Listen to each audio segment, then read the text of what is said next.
Ssaabaminisita wa Uganda Nabanja Musafiri alagidde abakulira essomero erya KCCA erya Ntinda Primary School bamenye ekikomera kye baazimba ku kkubo erituuka ku Kereziya ya St. Charles Lwanga Ntinda ekiremesezza abakristo okutuuka ku Kereziya eno okusinza.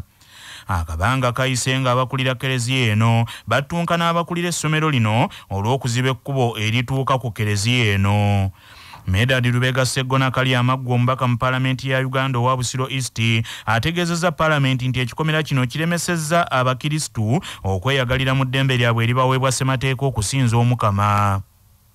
As we speak, the parishioners cannot access their church. They have been denied a constitutional right, 1, to associate, 2, to worship in the ministry, the two ministries.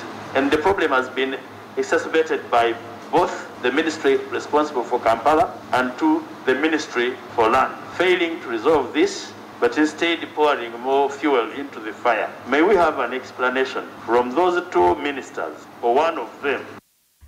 Minisita wa Kampala Hajati Nabbengo Minsa Kabanda Mukwanukula agambye nti ensonga eno ezze eyogerwako nga ne ku Lwokusatu abakwatibwako ensonga baali bakusinkana ne Ssaabawolereza wa gavumenti bagonjoole ensonga eno. Amyuka Sipiika Anita Among ategeezezza Palamenti ya Uganda nti abakristu batuukako ne mu yafeesi ye ku nsonga eno. Ssaabaminisita Nabanja Musafiri wano asinzidde n'ayisa ekiragiro eri minisitule y'ebyenjigiriza wamu ne KCCA bamenyewo mangu ekikomera kino abakristu basobole okutuuka ku Kereziya yaabwe ng'ensonga ezaavaako okusika omugwabwe zigonjoolwa. And we were supposed to sit on Wednesday, but Wednesday the meeting was not there, so we are supposed to sit next Wednesday. Members, there is a problem. It's not just the way the minister is saying. Ntinda Catholic Church has been denied access for people to go and worship. Let's not downplay these things. Because these people have come to my office. The Monsignor of Kampala came to my office. The parents of those children are the same parishioners in that place. That Honorable Speaker and Honorable colleague, using the powers entrusted in me as the Prime Minister of Uganda, yes. I order the management of the school to allow people to pass as we handle the matters. Oluvannyuma lwa Bomu okubalukira mu bitundu bya Uganda ebyenjawulo mu ngeri ey'omujjirano ebyokwerinda bimyumyuddwa ku kitebe ekya disitulikiti ey'e Wakiso era abagenyi n'abakozi teri yadde n'omu akkirizibwa kutuuka mu kifo kino kasita aba ng'alina ensawo ennene. Emiryango egiyingira ku kitebe kya disitulikiti ey'e Wakiso giggaddwa, wasigaddewo omulyango gumu gwokka omuyitira abantu ng'omubaka wa pulezidenti e Wakiso Justin Mbabazi ategeezezza bannamawulire nti mu kiseera kino buli muntu asaanidde ateeke ennyo essira ku byokwerinda olw'embeera enzibu ennyo eri mu Uganda. Wetwogerera nga Wakiso District Headquarters taddewo enkyukakyuka olw'okwagala okunyweza ebyokwerinda. Kisooka abantu bonna abaana babajja wano ku district, oba oyina ensawo ng'ojja nayo ku district tubadde tukusaba ogireke waka. Oba osazeemu okujja nayo tebajja kukkiriza kuyingira na nsawo mu kizimbe kyaffe ekya district. So kiri erimu Abannayuganda oba Bannawakiso okulaba nti mu ngeri yonna ey'okunyweza ebyokwerinda kati n'ensawo ze tubadde tusitula ennyo nga tugenda mu offices tubasaba muzireke waka, oba ojja nayo bw'olyango olina by'otwaliddemu ojja gireka wabweru wa gate kubanga tujja kukkirizibwa kugiyingiza munda mu gate. Wabula abamu ku bakuuma ekifo kino bennyamidde nga bagamba nti embeera ya bwerende naye ate kaakati ekiriwo kiri nti bakebeza maaso olw'okubanga abakulu tebannabateerawo buuma obuyinza okubayambako mu kukebera n'okukenga Bomu. Minisita omubeezo wa gavumenti ez'ebitundu nga yavunaanyizibwa ku bantu ba Kabaka ebweru wa Buganda Oweekitiibwa Joseph Kawuki alabudde abaami ba Kabaka ku mitendera gyonna okwewala ebikolwa ebitali bya bwanjulukufu nga balondoola ensonga ezikwata ku ttaka ly'Obwakabaka kiyambeko mu kukuuma ekitiibwa kyabwe ng'abaami ba Kabaka. Oweekitiibwa Joseph Kawuki bino abyogeredde mu ssaza Bulemeezi nga yeetabye ku mukolo ogw'okutongoza kaweefube ow'okubangula abaami ba Kabaka ku mitendera egy'enjawulo ku mpeereza eza Buganda Land Board n'ategeeza nti okukolera emirimu mu nzikiza kiviiriddeko abantu ab'enjawulo okwagala okwekomya ettaka eri amagombolola, ekintu ekikontana n'enkola ey'Obwakabaka. Mbasaba bulijjo nga mukola ku nsonga z'ettaka mukolenga mu bwangu ne temubukuutana. Mukole mu bwangu ensonga zituuke mangu. Bw'okola akasobe essaawa etuuka ng'olina kubukuutana. Naye ate bw'otandikira mu kubukuutana era nagwo tebubeera bwangu, oyinza okukola ensobi nnyingi, bajja kukuyisaamu embi, bajja kukusiba n'ebizibu ebirala bingi. Kola mangu naye tobukuutana n'okituukako otya ng'okola ne banno. Bw'obeera ow'eggombola n'olowooza nti gw'onookola ku by'ettaka byonna owedde.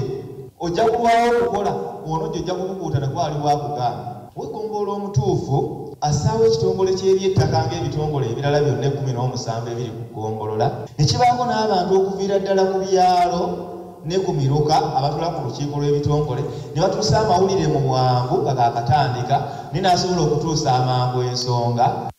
Ssenkulu wa Buganda Land Board omukungu Simon Kabogoza agambye nti balina enteekateeka ey'okubunyisa emisomo gino egikwata ku kukuuma ettaka ly'Obwakabaka mu masaza ga Buganda gonna 18.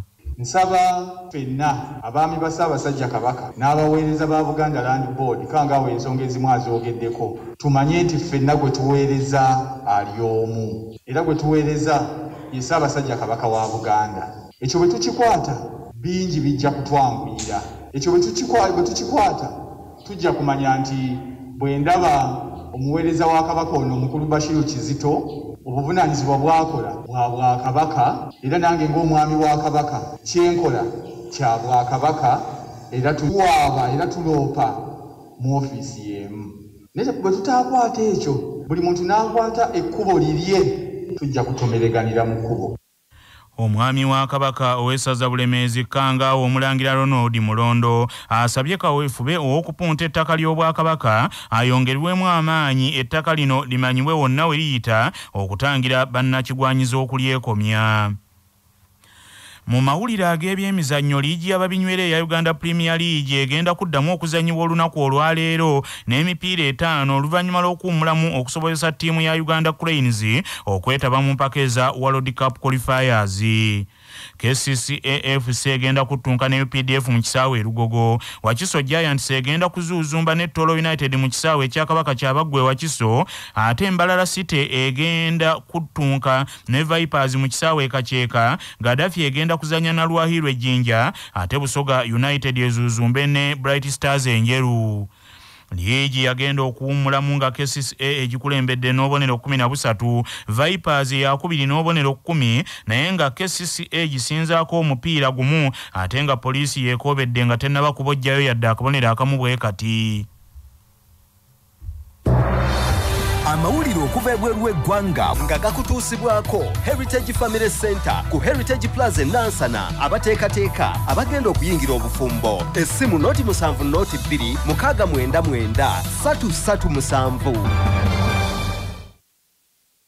Agavudde mu kunoonyereza wano ku Kyabasa gakutuusibwako Ndejje University abasomesa omuyizi n'avuganya bulungi ku katale k'emirimu. Ndejje University, come experience a holistic approach to learning.